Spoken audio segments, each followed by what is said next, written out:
আসসালামু আলাইকুম প্রিয় দেশবাসী, ভিডিওটি যদি আপনাদের ভালো লাগে সাবস্ক্রাইব এবং লাইক করে রঙিন পাখি চ্যানেলের সাথে থাকুন। ধন্যবাদ সকলকে।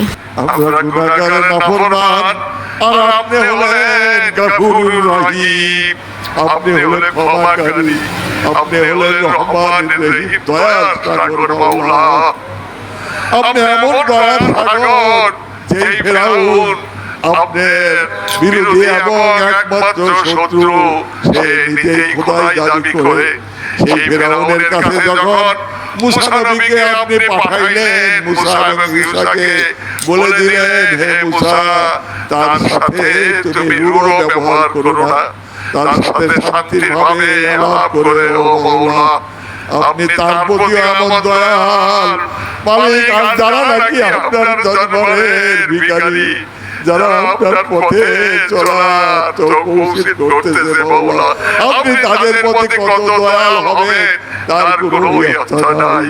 ইয়া বারে ইলাহি, আপনি বলেছেন বান্দা যদি আমার দরবারে ফরিয়াদ করতে থাকে, দোয়া করতে থাকে, আর বান্দা দৃঢ়ভাবে মনে করে যে আমি যত গুনাহ করি না কেন আমার মহামহিম আল্লাহ আমাকে মাফ করে দিবেন, আপনি বলেন আমি অবশ্যই তাকে মাফ করে দেব। হে ইলাহি বারে ইলাহি, আমরা গুনাহগার নাফরমান আর আপনি হলেন গফুরুর রহিম।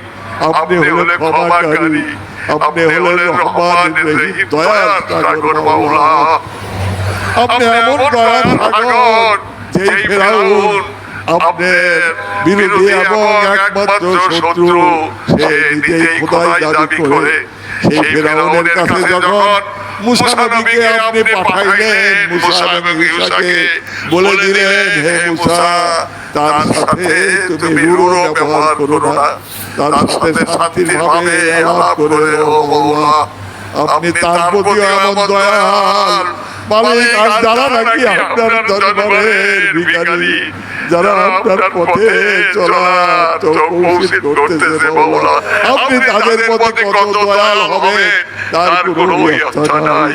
ইয়া বারে ইলাহি, আপনি বলেছেন বান্দা যদি আমার দরবারে ফরিয়াদ করতে থাকে, দোয়া করতে থাকে, আর বান্দা দৃঢ়ভাবে মনে করে যে আমি যত গুনাহ করি না কেন আমার মহামহিম আল্লাহ আমাকে মাফ করে দিবেন, আপনি বলেন আমি অবশ্যই তাকে মাফ করে দেব।